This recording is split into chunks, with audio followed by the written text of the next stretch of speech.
जब मैंने ये शब्द कहा तब आपके दिमाग में कुछ ह्यूमंस जैसे स्ट्रक्चर का जीव आया होगा, पर मैं आपको बता दूं कि अगर हमें किसी दूसरे प्लैनेट पे एक माइक्रोब भी मिला तो वो भी हमारे लिए एलियन ही कहलाएगा। हमारे यूनिवर्स में बहुत सारे ऐसे प्लैनेट हैं जो कि लगभग बिल्कुल अर्थ जैसे ही है, एंड ऐसे प्लैनेट्स को हम सुपर अर्थ बोलते हैं। एंड ऐसे प्लैनेट्स पे बाकी प्लैनेट्स के मुकाबले लाइफ होने की बहुत ज़्यादा पॉसिबिलिटीज़ भी होती है।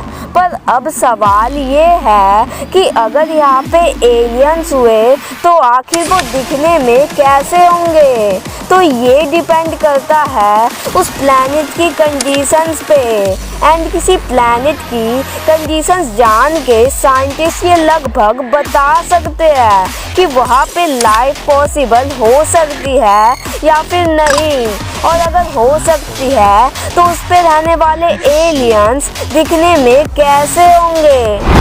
तो अभी हम अपनी MFS स्पेसशिप में बैठकर ऐसे प्लैनेट्स पे जाएंगे जहाँ पर एलियन क्रिएचर्स हो सकते हैं, एंड हम उन एलियंस के स्ट्रक्चर्स को भी देखेंगे।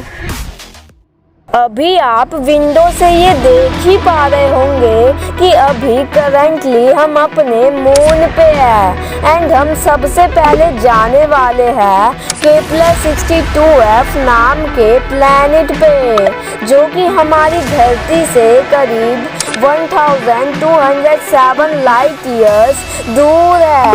So let's go. अभी जो आप इस स्पेसशिप के विंडो के बाहर जो प्लैनेट देख रहे हो वो केपलर 62f ही है। चलो इसे विंडो के करीब जाके देखते हैं।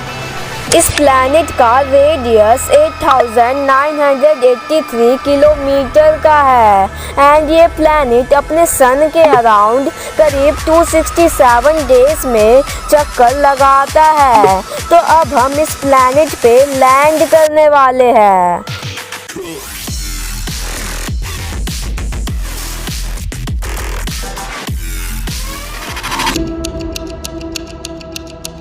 अरे ये क्या, आप देख सकते हो कि इस प्लैनेट पे रहने वाले जीव कैसे हैं, बिल्कुल अजीब से।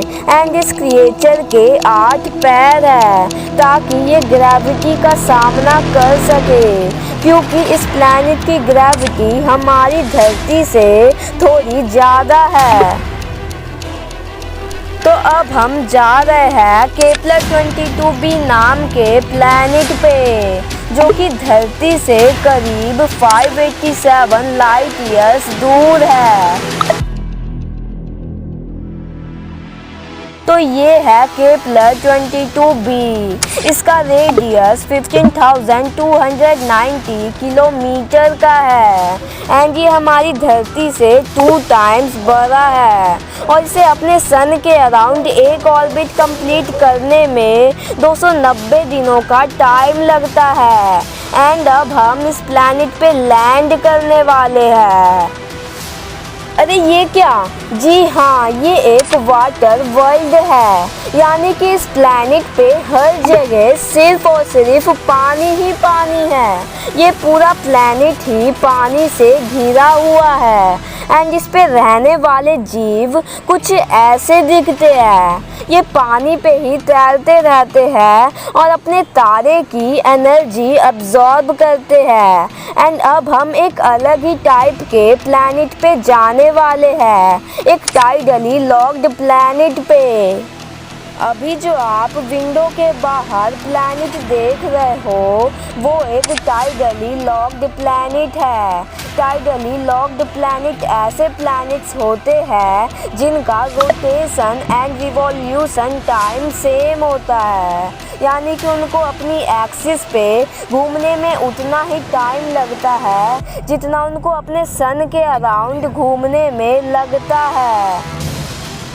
एंड इसे हम टाइडल लॉकिंग कहते हैं। एंड इसका रिजल्ट ये होता है कि उस प्लैनेट की एक साइड पे हमेशा उसके तारे की रोशनी पड़ती रहती है और दूसरे साइड पे ना के बराबर।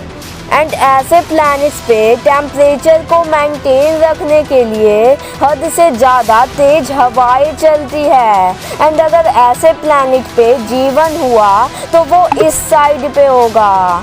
तो अब हम इस प्लैनेट पे लैंड करेंगे। एंड आप देख ही पा रहे होंगे कि यहाँ पे प्लांट्स ग्रीन की जगह पूरे के पूरे ब्लैक है। ऐसा इसलिए क्योंकि जितना लाइट कलर होता है वो लाइट को उतना ही रिफ्लेक्ट करता है और डार्क कलर लाइट को अब्जॉर्ब करता है। एंड सबसे लाइट कलर होता है वाइट और सबसे डार्क ब्लैक। इसका मतलब वाइट कलर सबसे ज़्यादा लाइट रिफ्लेक्ट करेगा और ब्लैक कलर सबसे ज़्यादा अब्जॉर्ब, इसीलिए ये ब्लैक कलर के हैं। और अब आप इस माइंड ब्लोइंग क्रिएचर को देखो। ये एक फिल्टर फीडिंग स्ट्रक्चर का जीव है, यानी कि ऑर्गेनिक पार्टिकल, यानी इसका खाना हवा की वजह से खुद इसके मुंह में जाता है। बस ज़रूरत है उसे फिल्टर करके वेस्ट मटेरियल निकालने की और एनर्जी अब्जॉर्ब करने की। और इस जीव को हम लैंड व्हेल भी कह सकते हैं।